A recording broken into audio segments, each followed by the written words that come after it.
No, I can't. Let's just hope what you capture is good. Okay, we're going live now.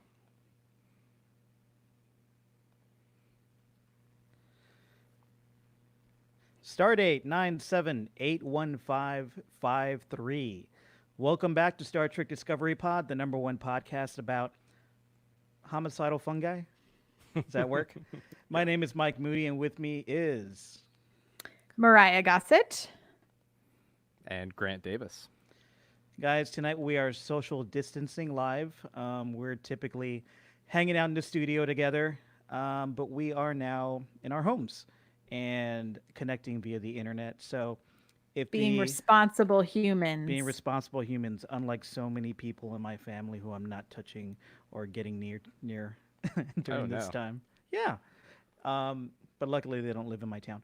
But yeah, so if the audio sounds off and if the video looks different, of course it looks different. We're not in the studio.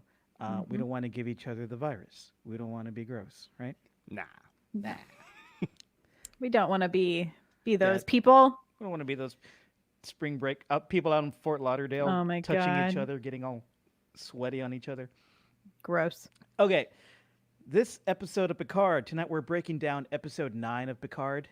Who wants to take a shot at the title? Ooh, me. Give that Okay. to Mariah.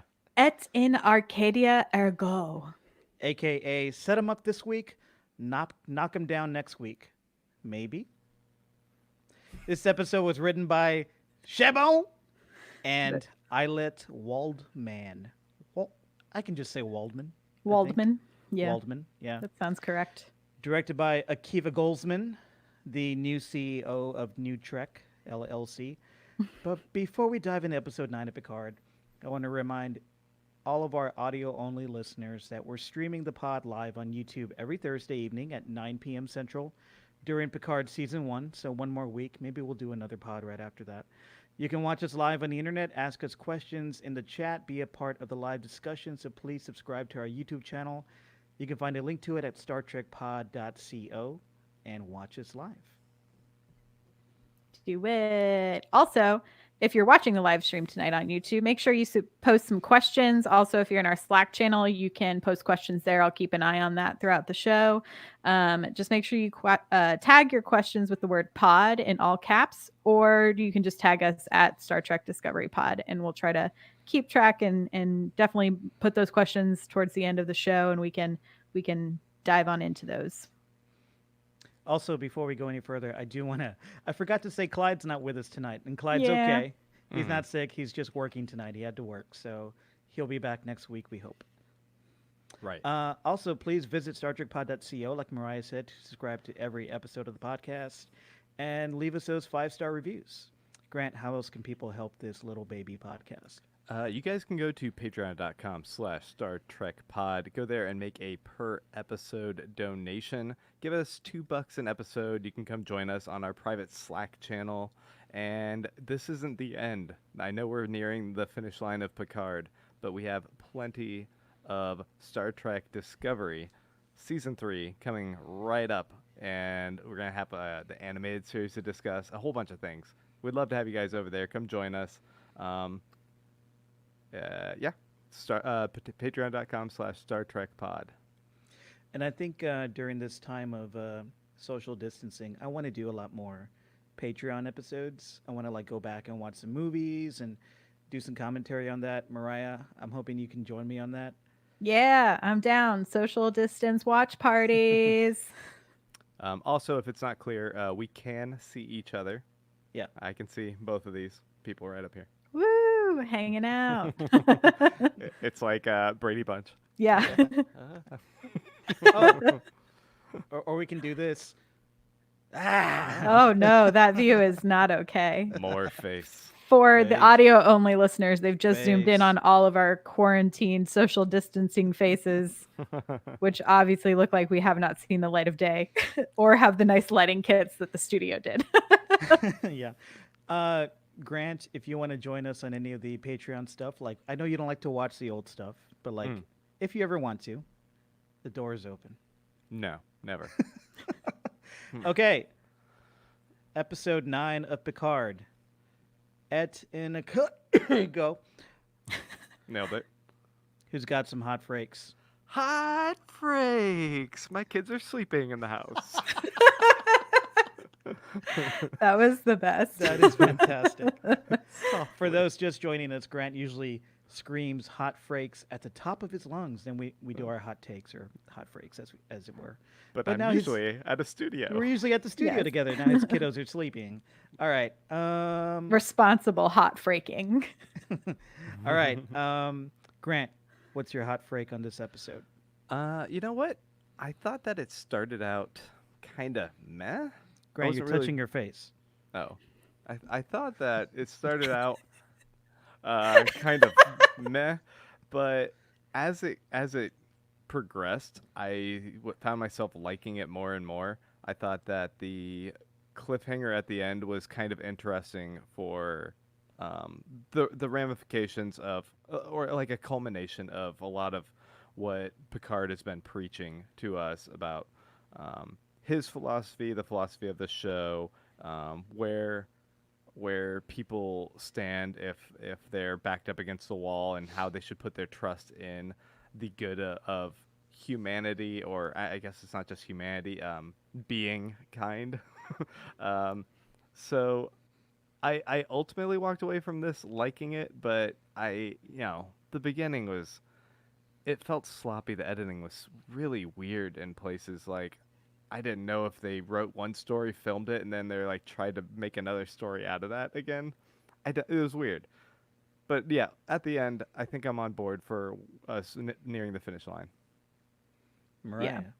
Yeah, I have a couple of like bullet pointy things, which is like things that I loved. Being on a new alien planet, I'm always down to see how they've made Southern California look like it's an alien planet. Always a good time. I thought the orchids and the visual effects looked great. I think the VFX team is always just like knocking it out of the park on this show. I thought there were some really great moments between Picard and a lot of the rest of the ensemble. I thought it was some of his better performance this season was during this episode thus far. I also love a good space battle. Love seeing ships going at it. Thought there were some cool moves in there. Again, way to go, VFX team. And then, things that were a little meh for me were that montage during the mind meld was like so much stock footage. Like I have seen that fox decompose Right. like every week when I watch True Blood. Like that's in the title sequence of True Blood. It's Yeah, been in like You can get that at behance.com. yeah, and then like all the Android stuff, it was just like some things felt so polished and great, and other things, I agree with you, Grant, felt like very unpolished. So it's definitely a penultimately EE episode, Meh, Yeah. ultimate. Mem ultimate, yeah. That's so funny about the stock footage, because I wrote, what, are we suddenly in an episode of Cosmos? It felt like a Right? different show wedged in there all of a sudden. It was Yeah. very weird. Very CBS. I'm with you guys. This was a mixed bag. It was just a lot of setup. Unlike Grant, I really did like the beginning, mainly because the beginning was just a lot of special effects and a lot of what's going to happen now. And like you said, Mariah, the VFX team, like, amazing job.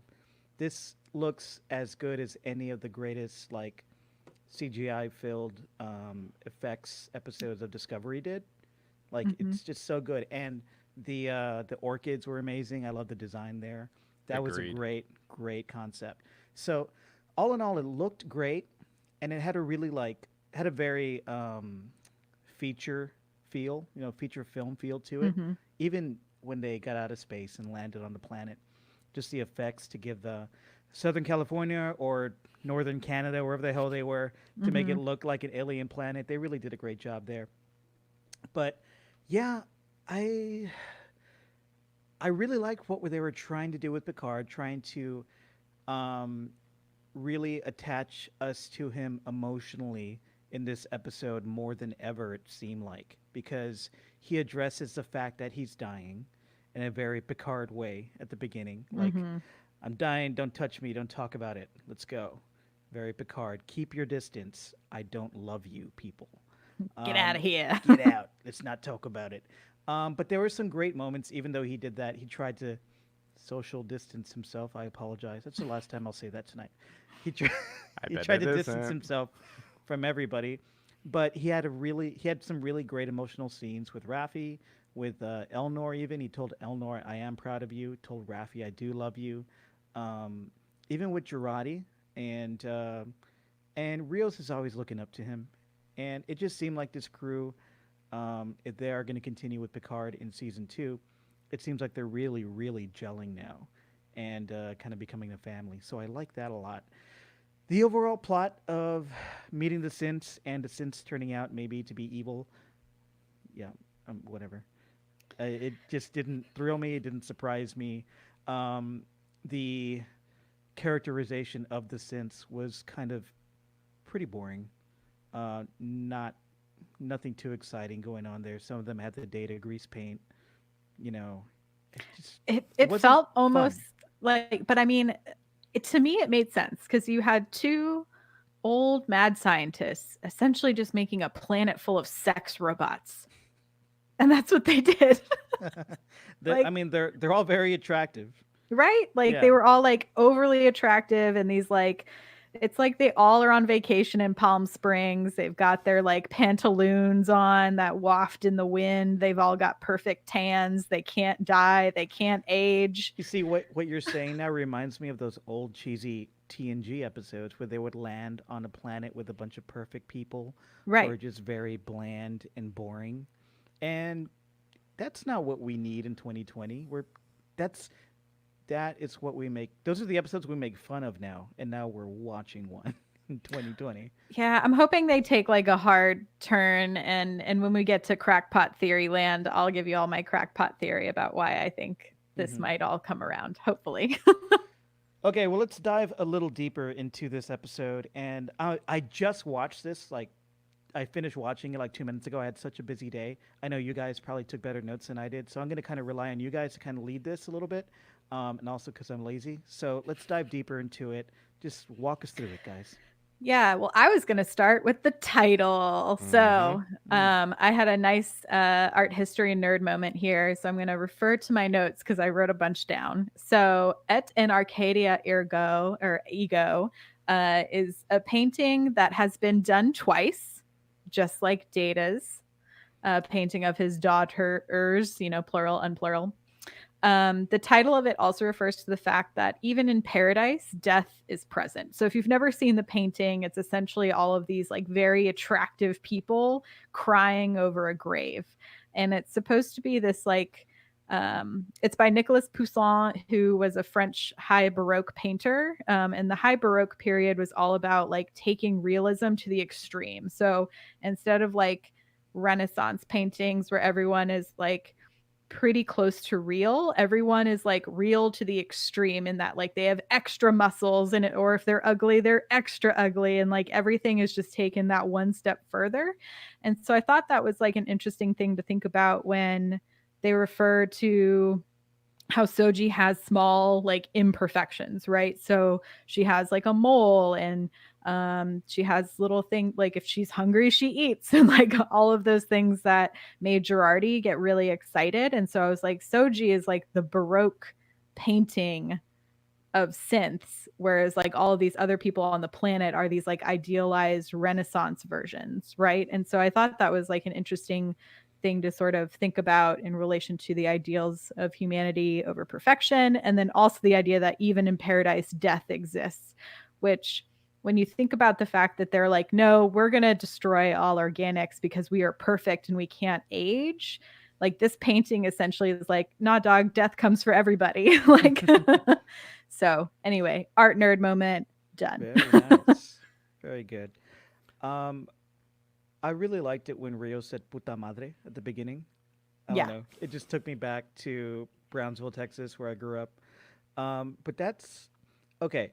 So you you kind of told us you might have a theory, Mariah, Hmm. and I'm guessing does this theory kind of come out of what you researched about this painting and the title? I mean, a bit. The other like very far-fetched bit about it is how I hope it comes back around and incorporates into Discovery, but that's like the far-fetched aspects of it. Okay. Well, we'll jump into it in a bit. Yeah. But yeah, I love the battle scene right at the top. I thought it was like the most exciting cold open we've ever had. Also, it Yes. wasn't a memory. Yes, Right. that's right. Mm-hmm. Yeah, It- I really love the space battle effects, and then that Borg cube entrance. Like if Clyde were here, he would say that was hot, right? Because that was really, it was hot, and but then it just crashes, and that's it. You know, Yeah, it Yeah. seemed like a grandiose entrance, and then all of a sudden, oh, we're just gonna kind of forget about it. Like, it crashed, and It- man, yeah. didn't they also like once they land on the planet, they really hyped up this idea that like, oh, I guess they're all dead, and then they walk into this room just all casually, and they're like all milling about. They must have been like what walking in there for 20 minutes, and they just stumble upon them in that massive Borg cube. They just Yeah. stumble into the room where everyone's hanging out, including Elf Boy, including Seven of Nine, and everyone just has this big reunion, and they aren't even like remarking like, oh my gosh, you survived. It was just like, oh hey guys, it was so weird. The whole but scene Seven was of so Nine did weird. have like the best entrance. Yeah, You just know, just- kicking the dead body off. Just kicking the dead Romulans off the edge of the Borg cube and be like, "What's up?" That was great. I Yeah, love that. there was this total passing of the torch going on between Picard and Seven, where he's like, she's like, you gotta go, you gotta keep saving the world. He's like, no, that's your job now. I'm dying. This is my last season, even though I made the name Picard. Don't hug me. Maybe the Stay ship away. is going to be called Picard in the next season. But yeah, I I did think like they the should fly the Borg cube, like the maybe the USS Picard. yeah, and the Borg cube can be the Picard. Yeah, I really want to see the Elnor 7 of 9 buddy cop like movie show something, because they're just so like, he wants love so much and she's still like, I don't really know how to do this 100% yet, so I'm figuring you out. So it's like hugs, but those hugs that are like, oh okay, we're doing this now, this is weird. Like There was something that they did well at the beginning there, before they meet the synths, which is really put up a ticking clock on the episode. Like the Romulans are coming. We have 24 200 hours or whatever. 20. Yeah, we have like 220 ships on their way, but only the first 109 will matter because we'll probably be dead before the other 100 show up. So I like that. There was some tension established for the episode. We know there's going to be a big battle coming, so that was good. But going back to Elnor, did you guys feel any? What did you guys feel about Picard's moment with Elnor, telling him, "Not I love you, but I believe in you now." I don't know. It felt sort of unearned, right? A lot of this felt unearned. Even Picard's like baton handoff to Seven, and Right. Or and his the music. It felt like the show was really pushing us this emotion of like, you've been through all this with Picard, and so has everyone here, and That was one now of the it's biggest coming questions. to a head. But I didn't feel that. Right. That was one of the biggest questions I had, which was when Picard does the big reveal of, oh, I have a brain condition that is terminal, and everyone's like, oh shit. When I watched that, I was like, I don't know. Okay. They kind of alluded to that at the beginning. It was neither a surprise to me, nor did it have any real emotional impact to me. And I know you guys have watched The Next Generation, and maybe that did have a little bit more weight, but I don't know. It just seemed kind of predictable, and I was shrugging at it. Yeah, I mean, we know even at the end of like the last time we've seen Picard, right? Isn't it revealed, I think, in the movie that he has something going on with his brain? They mention it in the final episode of TNG, Right. but it's an alternate future.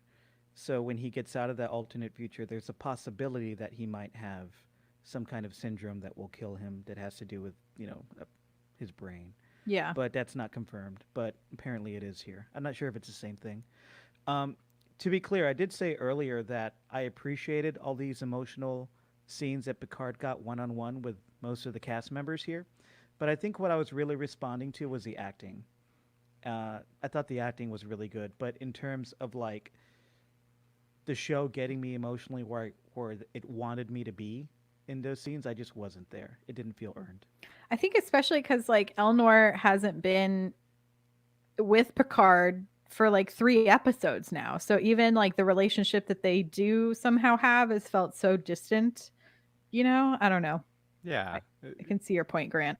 he's just he just has been apart from him the whole time. We saw like an episode and a half where they had a sort of a relationship, and even then it was kind of like a distant relationship. So Yeah. I don't know. And then going back to the whole thing with Picard having this brain problem, did you guys think that the very end scene where the synth girl, I don't know what her name was, handed the device that fixes things? She's like, "Oh, it works by imagination. This device that's like a Chekhov's gun," which pun intended. But it feels like a little bit of a Chekhov's gun that like they're gonna use this to just like heal his brain somehow with the power of imagination. Oh, I don't know if they'll heal him. I think it's probably going to more magically give them better weapons to deal with whatever they're about to jump into. And then, hopefully also, I think the Borg cube is going to come really big into play to whatever is going to happen with this battle with the Romulans for sure. But yeah, it's so hard to say because there's so much stuff that was set up this episode and we didn't get really any conclusions on any of it. The only thing we know is that there is Space Babe version of Soji who is evil and who definitely killed that other chick with that weird hummingbird pin of hers and then is sent Narek off to do something. And so I don't know if we're going to get like redemption arc for Narek at all. Also, Doesn't seem like it. She killed her with butterfly pin, right? Whatever. Yeah. How do they die? They're synths. Don't you just replace the eyeball and like fix a little bit of the wiring back there? Well, Am I maybe confused that's about like what they are. where their like command hub is. I'm sure as a synth, she would know the best way to kill a synth. Was it clear that she was dead? Because Soong was cradling her and just saying, "Oh, they ruined her eye, her beautiful eye." Right. Is this more like a manipulation of us? Like, are they kind of playing us for whether or not maybe playing Picard and crew? Like they're like, oh, they're definitely playing Soji with that. Don't think about it. Yeah, they were the evil synth that looked like Soji with the grease paint. Yeah. I have her name in the notes, but I've been calling her Space Babe Soji. Okay, Space Babe Soji. Obviously wanted to manipulate Soji into joining their cause, which was to potentially exterminate all organic life after they got the signal from the admonition, which said, "Hey, we're synth gods out here in the galaxy, and if you're a synth and you get this text us back, and we'll come back and help you and murder all the organics because they're eventually going to murder you." So yeah, Space Babe is down with that plan, and Soji has spent all this time with humans, so she's like, maybe she might not be down with this plan. So she's been indoctrinated by evil Picard. Exactly. Yeah. So yeah, and it seems like it's working. Soji and Picard have that conversation about what Jurati did in terms of, was it murder? Was it a sacrifice? Was she pushed to do it? Was there reasoning behind it? Is it justified? And Soji is really talking about herself. Like, can I justify mass extinction in order to save myself and my race that I just found again? But there's also some manipulation going on with Jurati, I think, because at the end they want to lock her up like Picard. But and she's like, "Oh no, I'm on your side." Like, I'm on your side, guys, for real. Yeah, but she's not. Yeah, neither of them are. Yeah. Did you don't think Soji is either? Nah. I mean, she won't be towards the end, but it really seems like she's having a crisis of cognitive dissonance there. Yeah. Yeah, like a crisis of self. She's still trying to figure out who she is as this person and what it all has to do with, her more human life versus her synthetic life, as short as it has been. So can we talk about Brent Spiner being back and Spot 2? Probably even more important, Spot 2. Oh, the cat! Spot 2, the fake one. Yeah, he's back. It was like we had suspected last episode, or was it the episode before, where we said, "Oh, why wouldn't they just have the actor back as like an older guy?" And his name, you guys have what his name was? It was Yeah, he's Dr. Soong's son or grandson, I believe. Mhm. Somebody in the chat correct me. I think he said it was Alto his son. Inigo Soong, Yeah, which his Soong was the initials are. father. Soong was Data's father. Oh, okay. Yeah. His initials are AIS, like AIs, like he makes artificial intelligence. That's why. Dun, Subtle dun, dun. Very subtle Shabon. So I love Brent Spiner. I think he's really really fun on screen. Even when he's not playing Data, he kind of notches it up to 11 a little bit with the ham. It's always fun to watch him on screen, and he was pretty hammy in this. He could be a lot hammier. I've seen him. Yeah, he I mean hammed Independence up. Day. You know. Yeah. Yeah. He really hammed up all of the extra information we needed to get, like about how. So her name is Sutra, our space babe Soji, like the Karma Sutra. Get it? Ha ha ha. Oh boy. So not subtle, guys. So Karma Sutra Soji is really into Vulcan culture and does the mind meld and is like, I just like these pieces of like, when it's like Star Trek magic, they're like, oh, this is how this works in this magical world that we have created. Like, Right. Yeah, I had some issues with the Soong character, mainly because he's the son of Dr. Soong, and in TNG and in Enterprise, and yes, I've seen these episodes of Enterprise, they're bad. Dr. Soong was always characterized as someone with a lot of faults and someone with a lot of hubris and someone who doesn't have humanity's best interests at heart. He's very selfish, and sometimes he even turns into a bad guy here and there. And I kind of get that vibe from this Soong as well. So that's fine story-wise, but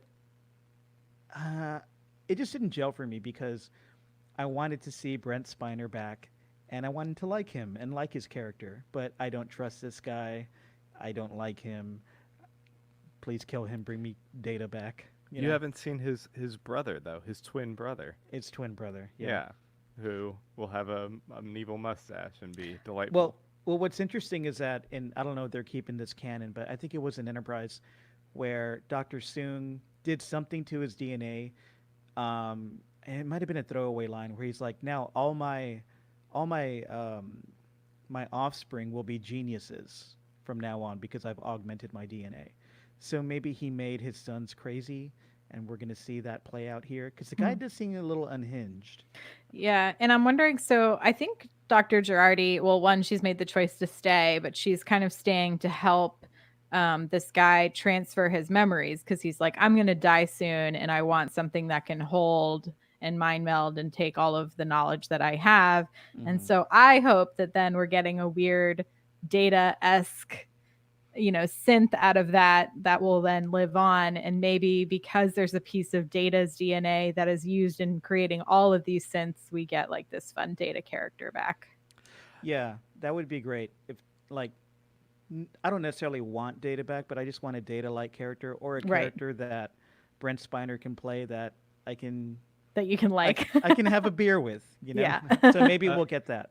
Yeah, speaking of his interaction with Agnes Girardi, though, I like when she comes into the room, and I think in those kind of scenes, I'm typically expecting someone to be like, "Hey, I get it. You were under the influence of something that told you to kill that person, but it's okay. That's not the real you. We can work past this." Instead, it was the opposite. She goes in, and he's like, "You did something awful. And now you need to do something in order to redeem yourself for it." Like he held her accountable for it. He didn't forgive her. He gave her an offer of what could be redemption. And prior to the mustache twirling, he's evil. I was like, oh, that's interesting. That he's not just easily absolved in this situation. That or she isn't just easily absolved. It's that what she did does have ramifications that should be called out, but there's a way to work toward redemption. But then he's evil, so I don't know. Yeah. I also, going back to Girardi and then like kind of what's going on with Rios when he's all like, don't mind meld. What about your sanity? I'm still just like not sure of his like motivations for this relationship with her. If it's just like, oh, we're both damaged people and we've sort of trauma bonded at this point, and that's why I'm really into you. I also think the one thing I've had an issue with so far from the makeup department, this is the only one, those tattoos look so fake. They're bad. They're not good, folks. That's not how black ink sits on the skin. Get it together. It could also just be that they're bad mermaid tattoos. That's how they tattoo in the future. Those are actual tattoos. Wouldn't that be? Oh, I just like eat my words. Like those are his real tattoos. You don't like this?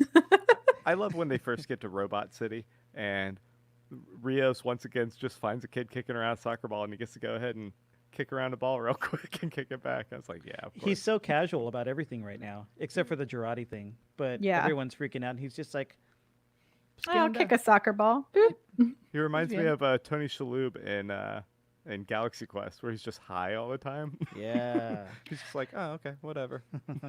So Chupi, going back to something Grant said, two things Grant said. Grant, I too like it when Girardi walks into the room. And Chupi says that Shaybone and Spiner came up with the AI thing for the initials for the character. Like That was sounds like a coffee date choice. Oh god. Shaybone, what are you doing? All right. Getting So all these original actors to still do all this. It's maybe sounding like we really didn't enjoy this episode, but there were scenes that we enjoyed, and there were things about it that we enjoyed. It was just kind of a mixed bag. Right? The orchids were hella cool in space. Man, that looked Very awesome. cool. Yeah. Very cool. The fact that this is a society that is shutting itself out and hiding itself from the rest of the universe because of fear of eradication, and yet they only made 15 of those, is a little bit suspect to me. I'm like, I think you Well- guys would have a better motivation for survival. Maybe they've had a lot more of them, but they like only remake them when they hit a certain amount, because it seems like instead of having to fight, they just like drag their enemies out of orbit and just like knock them to the ground. So it'd be interesting to see like a big shot of the planet and see how many like just if it's like a junkyard of enemy ships, and like where these things have fallen to the ground. Right. Well, it all makes like, sense. It makes Guardians of sense the to me Galaxy because 2. Mm-hmm. apparently this planet is so hidden and no one's ever really visited it, and for that to be their only defense kind of makes sense because they're not really ever expecting a whole bunch of visitors or invaders. But wasn't this supposed to be a lightning planet with like 2 red suns, and instead it's just Jakku from Force Awakens? Well, I think Jakku's in the middle of nowhere. Yeah, Yeah, and they so did is do a shot of like seeing the multiple moons, but so far there hasn't been this crazy storm and all the lightning that they described previously. So maybe we'll get to see like a rainy, stormy fight in space or in the sky or something. Yeah, that shot at the end of the warbird appearing with Commodore O Mhm. captaining it, and then all the warbirds appearing around her. That was, as Clyde would say, hot. And I'll be a bro and say it was sick. It was dope, brah. Yeah. I know that we've had our quibbles with the Narek character throughout the season, but He thirsty. But I definitely took him to be very cunning and conniving in his scenes. He's very, very smart and very manipulative. And here, they kind of made him just a helpless captive, despite him being surrounded by a bunch of seemingly simpleton synthetics. Well, I thought he was trying to use his like go-to tactics, the I'm so thirsty, please do something for me. You, girl. But then, he seems to find some sort of companionship with Karma Sutra Soji, who like just Kama Sutra.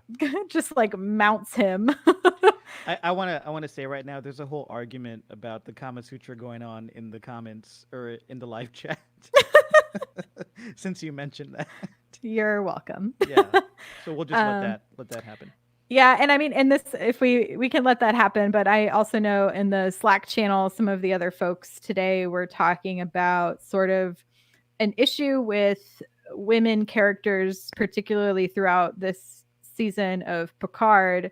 Any woman who exudes some sort of sexuality has also turned out to be somewhat evil. And so it's, that trope of like a woman using her sexual prowess as like a way to dominate or manipulate men. And I'm pretty into like women kicking ass as a genre. It's something I really enjoy, and I think if there was like a lady James Bond, she would do all the same things that James Bond does, and it would be that whole like, oh, she's using her sexuality to get what she wants. But it's like, so does James Bond, so does a ton of dude characters throughout entertainment. And so I think it's just as long as there is that balance. I don't mind sexy evil villains as long as there is an equal weight of sexy male and female evil villains, or no gender at all, preferably. And then I think in this series I'd like to see maybe Raffi have some sort of relationship eventually, because so far she's been this like sort of like, I only have problems, right? I can't be like a sexy woman who also is dope at her job. So I'm hoping we'll see some balance somewhere through all of this. I think Girardi is also a more complicated version of that character. Yeah, and we have 7 of 9, who's not in Yes. every episode, but has so much sexy cool that the scale's kind of tipping in her favor for me. Right. Yeah. But no, I see where you're coming from for sure, especially with Narek's sister. Yes. It seems like that's all she exudes, sexy evil. That's just the note of the character. But we finally did see a little bit of something different from her, even in the last episode, where she's finally having this like nice moment with her aunt. And you can see that it's like, this is something that's true and deep in her core, is this like family lore that she's trying to fix through her sex. So you were talking about Narek, Grant. Their Yeah. relationship, Narek and Soji, is just so Kylo Ren and Rey to me. And maybe that's just a trope of, divergent lovers who are on opposite sides, even The though Romeo and Juliet of it all. but even He so tries here. to kill her. He tries to kill her again. Yeah, exactly. You know those romances. But it does seem like they're really finally all the cards are on the table and they're at opposite ends, and they are enemies in this episode. Even though he says he still loves her, he dangles that threat over her head like, hey, my people are going to come kill you. You're fucked. Right. But what do you think his role is now? Why did Robo Girl let him go? I think that's been one of my biggest questions leaving this episode is, why did she let him go? Like, is he going to become a distraction so that she can get what she wants? Because I think that's like the biggest question I've left with at the end of this episode is, what is Narek's role really going to be moving into the finale? Is he going to have this redemption arc where he tries to save humanity, and then, but is it through killing all the synths, or is he going to come around and be like, no, let's find a way for us all to exist? I mean, I would assume he was let go for a couple reasons. One, it would reinforce the manipulation of Soji so that she aligns with her synthetic people and believe that they are evil. And also, I think sending Narek out into the wild allows him the opportunity to somehow figure out a way to contact his Romulan people and give them the details of what he saw himself as what he thinks their society is, which is probably a ruse. It's probably only a fraction of what they might be, but maybe it'll throw them off the scent. The Romulans might underestimate them based on what he saw. I don't know. Yeah, I think you're right. It definitely the part of it that was very clear was manipulating Soji part. Oh, look at all these organics. All they do is kill, and they don't. They're afraid of us. They're gonna kill us. And he escaped. Don't you hate him? Don't you hate them all? Join us. Let's kill all of them. Right. But in terms of where he's going, I'm not sure. My guess, I think he's maybe heading to the Borg cube, and we might see an interaction there between him and Seven of Nine, and Eleanor, which would be great. Elnor. Yeah, that guy. Legolas of space. I wanted to talk about how Picard, like, threw everything on the line with his reputation to tell his admiral, like, hey, we really need you to send all the troops to DS-12. Just And send them now- there. And then he pieces off to this other place and forgets to tell her after, like, her saying, fine, I will do this for you. Yeah, he was and just now like- he's just trying to ring her up again and be like, hey, situation changed. Come on over here. Like 25 light years away. Yeah, he was like, "Oh, we're gonna travel through these Borg wormholes and travel 25 light years in 15 minutes. Yeah, I'm down for that." And he just totally forgot about DS-12. And Girardi's like, "Am I not going to jail anymore?" Right. I love that. I, But Whoops. do we think that the DS-12 fleet is going to show up here at like Yeah. next episode? somehow. Yeah.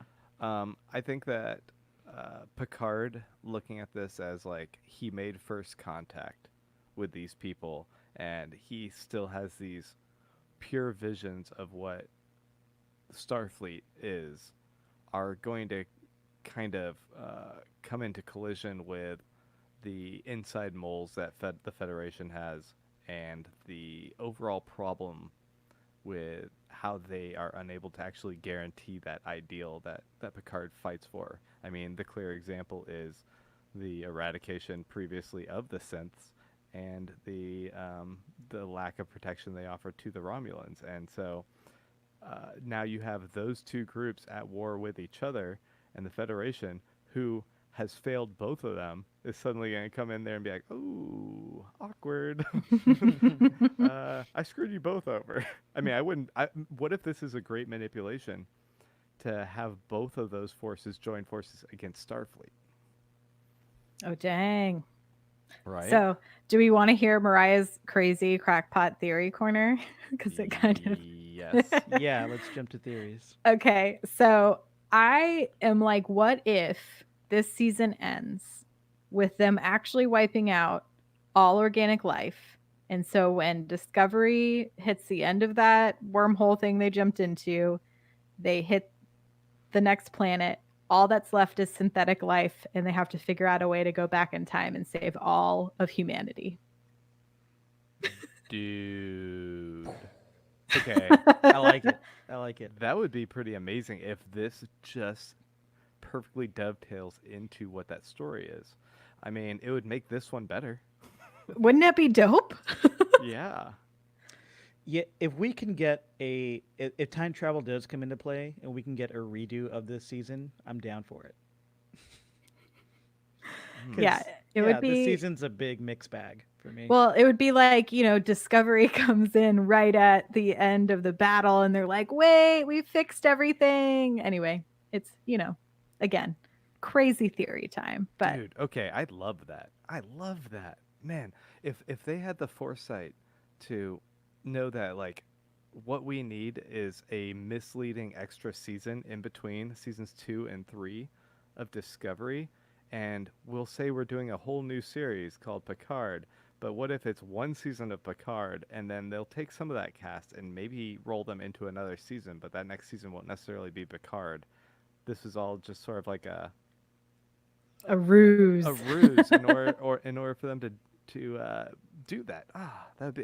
That'd be so cool. Do we want Anyway. these shows dovetailing? Like, do we want Picard really I- connecting and crossing over with Discovery and all that? Now I do. Yeah.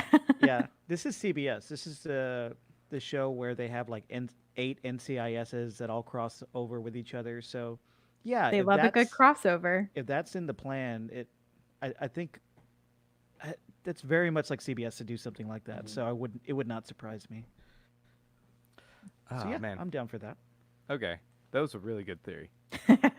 Yeah, really good. Hey, do we want to ask for some questions now?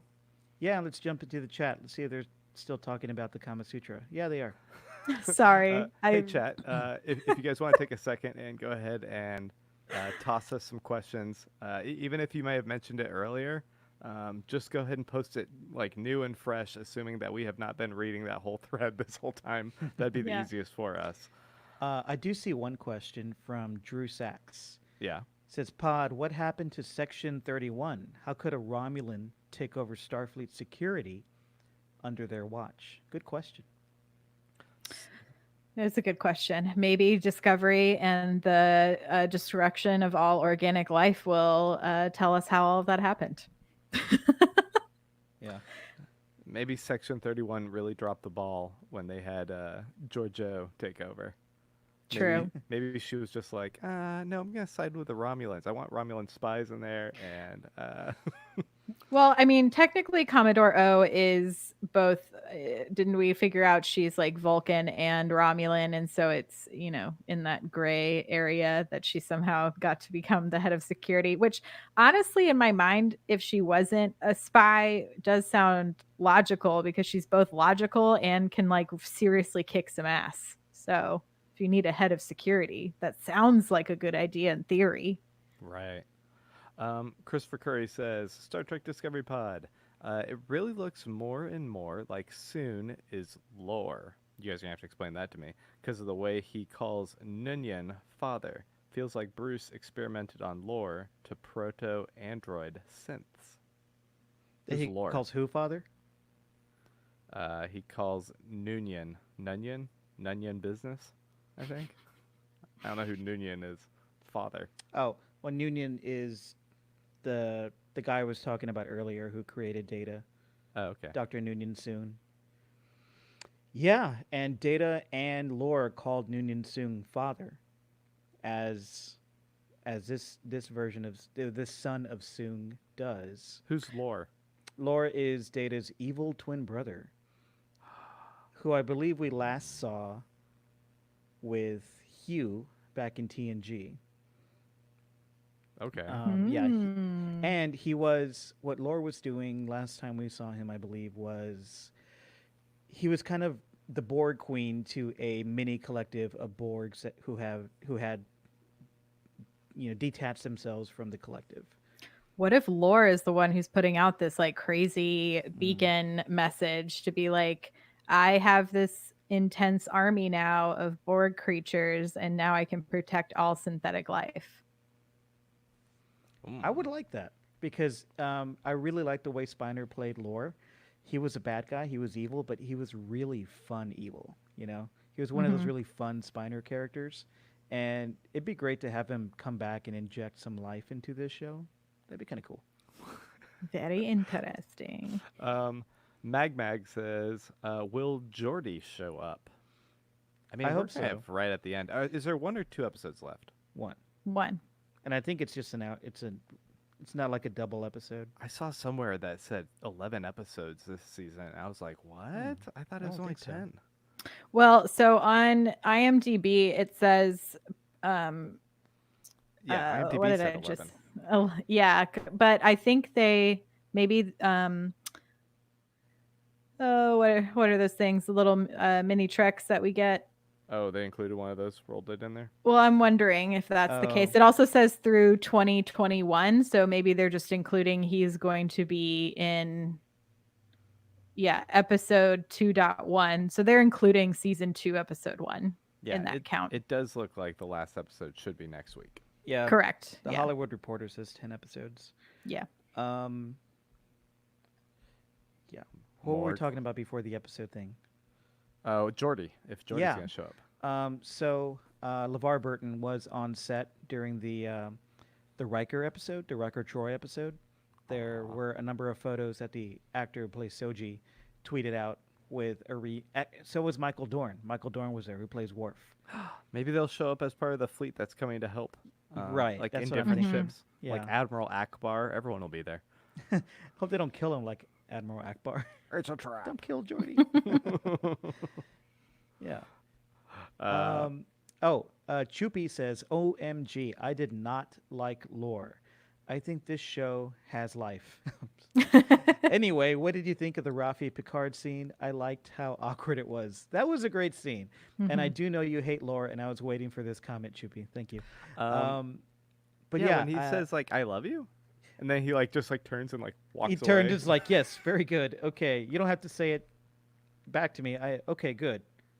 Yeah, but I kind of love you Bye. too. All right, bye. I honestly did not expect him to say I love you after all that awkwardness. I thought he was just going to walk away and she was going to smile and know that, you know, he He loves her. doesn't love her. Oh, That he can't say it from his cold, cold robot heart, but Hmm. it is there. But yeah, he said it. I think that was my biggest memento mori is Picard telling everyone that he loves people and that he's proud of people. It's like they're really driving home that he's going to, if my dope theory that they're going to kill everyone isn't true, I think the last cliffhanger of this season is going to be him looking like he's dead, and we're going to have to wait until the next season to know if yeah. he's alive or not. I don't think they'll kill him though because I think they enjoy too much having him interact with people like Riker, and I think they'll want to have other little reunions. Like Right. they want to have him with Geordi. They want to have him interact with Worf. So Yeah, and I think Crusher. they're going to see in their metrics, which they probably thought they would see, the Riker episode is probably going to be the most popular episode of the season. Mm-hmm. So more of this, more of this. More money Mhm. for you. More money. So Guru Go ahead. Tuggin My Puda says, Uh-huh. I like how I just read that like I don't know what that means. Could we possibly see Picard's death in the next episode, which would be the catalyst for pushing Soji to turn against the other synths? I don't think he's going to die this season. I think I we're going think to get a cliffhanger. Yeah, I was like, it's going to look like he died, but I don't think he actually dies. It But would go ahead. oh, if Mariah's theory is true, maybe they have everyone die, and yet Soji takes a stand against the other synths, and it's a great robot war. That could be cool. Yeah, and then Discovery just plows into a giant robot war that's been Yeah. going on for decades. They're like, oh no. I think, well, Mr. Tuggin My Puda, Mister. or Mrs. or Miss. Why you got to gender it? Or Ms. Them, they. Um, is talking about the catalyst for pushing Soji to turn against the other synths. I don't think the catalyst would be Picard's death or looking like he's sick, so sick that he's dying. Um, it would have to be tied to what Picard was trying to do in this episode to sway the synths over to the right side, which was, look at me, I would not destroy you. I am an example of humanity and what humanity can be and where it can go. It's accepting, it's open, it's not othering, and I'll be an ambassador for you to the galaxy, which is very evocative of the TNG Picard that we know and love, and of the spirit of Trek that really got us all into this show in the first place. But on the other hand, maybe he'll die. Yeah, I was also Maybe. thinking an interesting catalyst for her sort of shift back to wanting to save all of humanity might be she gets access to Daj's memories, because we really didn't get to see any of the work that Daj was doing. And so hopefully maybe there's something in there where she sees like the humanity in that relationship she had with her boyfriend before they were attacked by the Romulans, and like the way that she was interacting with humans on Earth would give her like a sense of like, oh, maybe I'm also wrong. Phil Reardon says, "What about the golem? The golem. Oh, Yeah. the robot body. Yeah. Someone on the chat said something interesting, and I'll find who it is in a minute. But there's a theory that Picard's mind's going to jump into that golem, and we'll see Picard Oh. played potentially by a new actor in season 2. I like that. Very interesting. Tom Hardy, bring him back. I wouldn't be mad about that. No, I am Picard. That is, oh, that's sad. That's so sad though. I can't help but think of like Patrick Stewart's getting old, right? Yeah, Yeah. but then we'd still probably get him for like flashback scenes. Who knows? Can I do scenes where I'm sitting in a chair? Yeah. For 5 minutes, please. Exactly. While I don't wanna drink be wine. fencing anymore, please. I want to drink my tea and sit in the chair. I don't want to be fencing. I don't want to be running. Yeah. Mag says, Pod, do you think Guinan's role will be in season 2? Will or what do you think Guinan's role will be in season 2? Will we find out about her people? Who's Guinan? Whoopi Goldberg. Oh, okay. Yeah, Guinan played a character who She like There- ran the bar essentially, right? she ran the bar, but like the Vulcans and Romulans, they kind of live for centuries. She's an El Arian, and she lives forever, pretty much. She's been around for centuries, but her role, I don't know if she'll have much of an active role other than to maybe have one of these nice little meetup episodes with Picard, like we saw with Riker. I don't know. But Guinan's role was the classic role of the bartender / therapist on TNG. You tell her your problems, and she gives you a solution or leads you to your own solution while also being a little saucy about it. So, Ask Jeeves. Got it. yeah. Ask Whoopi. Ask Whoopi. Yeah, wouldn't it be kind of like messed up? Like he's like, hey, I really want you to join me on season 2. And by me, I mean some other guy that we got to play me. Because I'm not going to be there. The show might be awful. I'm not going to be there. I don't know. Yeah. Come on. Well, he's obviously still keeping that executive producer credit, and that's like a big part of this whole game. And so even if he's not directly on screen for some of this stuff, he's still going to be involved. You But think he's going to swing by the set? In Yeah. his golf cart and be like, hey, how's it going? 100%. Phil Reardon in the chat says about Guinan, I think she will serve as a moral compass for Picard in a moment that he needs it. And she's definitely served that purpose before for him, so that sounds likely. And Christopher Curry, again, saying the new Picard should be James McAvoy. James McAvoy. Someone said Ewan McGregor. Ewan McGregor, yeah. I'm gonna Aren't these say, people who like play the younger versions of him in like a comic book movie? Am I getting that fandom correct? It's called the X-Men, yes. That one, yeah. Yeah. I think it should be Yahya Abdul Mateen that plays him. Perfect. It's a shout out to Watchmen. Yeah, he looks good with a bald head, too. Be good to go. Is there any Okay. more other questions? I'll look around, but you guys tell me about I guess you saw the preview for the next episode. Mhm. What can you guys pull from that as I look through these questions? I mean, it Epic just looked space like battle. yeah, space battle, chaos, lots of face shots of like, oh, what have I done? Like, I think there's questions of morality and mortality are going to happen. You know, all the fun things that happen in a season ender. And the Elf Romulan siblings hook up finally, I think. Oh, cool. No one needs to see that. Mike does. I mean, they're sexy people. It's true. Yeah. JC is saying he does not want to cross over. He doesn't want the Trek shows to cross over. And I can see that. You know, I can see the argument for not crossing over. But I Like wouldn't the mi- I finale wouldn't- to Enterprise. Oh, God, that was awful. Yeah. I wouldn't mind some light crossover, though, here and there. I guess creating an entire universe would be a hard crossover, not a light crossover. No, but what I mean is that, you know, there's references to each show back and Right. forth. Or maybe, you know, maybe Rios, in the future, somebody pulls up a videotape of Rios and it helps them get through something. I don't know. Yeah. I mean, technically, this is already a crossover because 7 of 9 was from Voyager. So if y'all have been enjoying this season, you're already enjoying a crossover.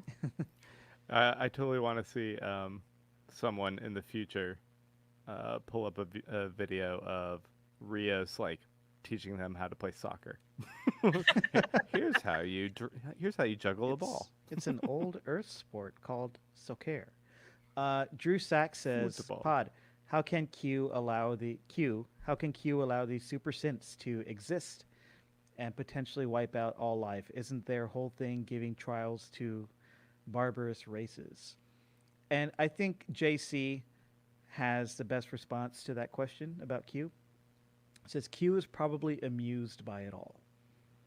And I think that's what the writers might say. Q's just happy in the Q continuum, watching all this and having a fun time watching Picard being put through the paces. Also, we can't figure out a good way to write in Q and get John Delancey back on screen. Sorry. Yeah, I don't know what you're talking about. Yeah, I know like the gist of Q, and I've seen a lot of people talking about it in the Slack channel. If we think Q is going to make an appearance this season, I think it would be very slim chances at this point, especially because it just looks like we're going to get wall-to-wall action next episode. So Yeah. I'm not sure how they could really bring Q in at this point. Ooh, Mag said maybe all the Rios holograms will save the universe, and I like the idea of like him like reabsorbing each of his holograms into his essence and becoming like Super Saiyan. Oh man, I'm only I into want it that if to they're happen. all doing it shirtless while Yeah. holding cigars in their mouths. He's like, and they're all Nietzsche. and they're all passing a soccer ball back and forth. Yeah. Yeah, Q was basically an omnipotent being in TNG who would show up on TNG every season and put the TNG crew through like challenges just to amuse himself. And he did that to Janeway a few times in Voyager. And he was also really creepy with Janeway. He was like always showing up in her bedroom and like trying to get with her. It was gross. Not He's a okay, creep. Q. No, not okay. Just creeping. Okay, there were probably some Easter eggs in this episode, but I didn't really find any that were really like I really wanted to talk about. There was a tricorder. There was a tricorder. I did like Wait. that sound effect like reference. That was really good for me as he's like waking up. I was like, I know that sound. Yeah, that was great. Yeah, you miss kind of those old Star Trek sounds on these new shows. Like Discovery has some of them because they're in the past, but Picard definitely has lots of new tech happening. Yeah. And new sounds. I did think it was interesting that somehow the Borg cube had the ability to sort of start itself back up, and the La Serena has like none of that tech. And so I'm like, maybe like their powers combined, maybe Rios is going to fly the Borg cube with his like stealth moves that he had up there, flipping it around.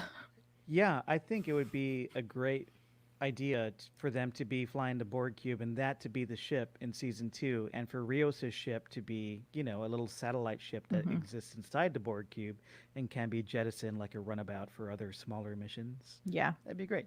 Just flying around with a massive Borg cube? Oh, Yeah. That's how the crazy. Borg do it.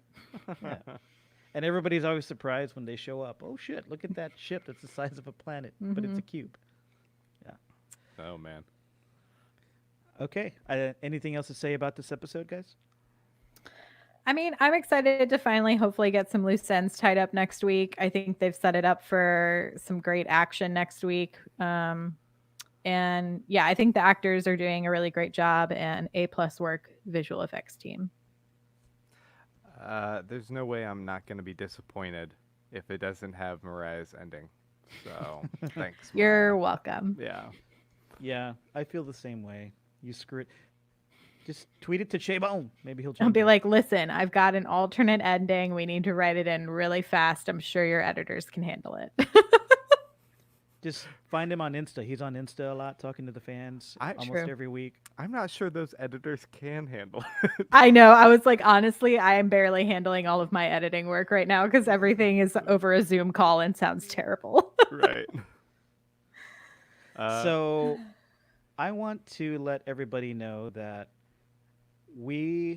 and I'm just announcing this, just like we did for the end of Discovery Season 2. Do you guys want to do a call-in show, a hotline call show Yeah. Ooh, for yeah. the end of Picard? Let's do it. Okay. I'm trying to find our number. And if you Sure. can't find it, I'll I I was found it. like, okay, good. I was like, I could find a review to read really fast. Yeah. Vamping. Everybody listening, if you can call us, our hotline number is 833 Trek Pod. That's 833-873-5763. Leave us a quick message. I think 2 minutes is the limit. Might be 3 minutes. I don't remember. But leave us a message Let's about keep it 30 seconds. 16 minutes tops. Okay. Leave us a message that we can play on our episode after the finale of Picard. So watch the finale. We'll turn on the hotline at 833 Trek Pod, and you can tell us what you thought about the finale of Picard and the entire season, where you think season 2 is going, and what you thought about Brent Spiner's return, and what you think about what's your favorite toy Grant has in his background. I got So one many or to two. choose from. Plenty of toys. My background's so boring. It's curtain. Yeah. Darkness. Sorry. I've got a still from a movie poster and a dartboard because that side is my spouse's side of the office. Very nice. Cool. Well, thank you guys. This was it was still fun getting to discuss this, even though we're all going through this bizarro mirrorverse experience here, where we are all quarantined. I hope everyone who's listening is being safe. Keeping away and washing your hands and whatnot. And you can follow me at Baron Von Grant on Twitter or Facebook or Instagram. Yeah. Mariah, where can we follow you? And I'm at Mariah Gossett. That's Mariah with a Y, Gossett with 2 S's and 2 T's. And if you all follow me on Instagram, I'm going to start posting some videos of the cute goats that hang out in my backyard. So if you want to see some little goat TV while you're stuck at home, check it out. Thank you so much, guys, for tuning in. And if you're listening to the podcast, you can find us at StarTrekPod.co. And you're Mike Moody. It's right And there I'm Mike in the Moody. corner. You can find me at Mike Moody on Twitter. And everybody stay safe out there. And we'll be back next week. And don't forget, after the finale of Picard, 833 Trek Pod. Call us, leave us a message. Live long and prosper.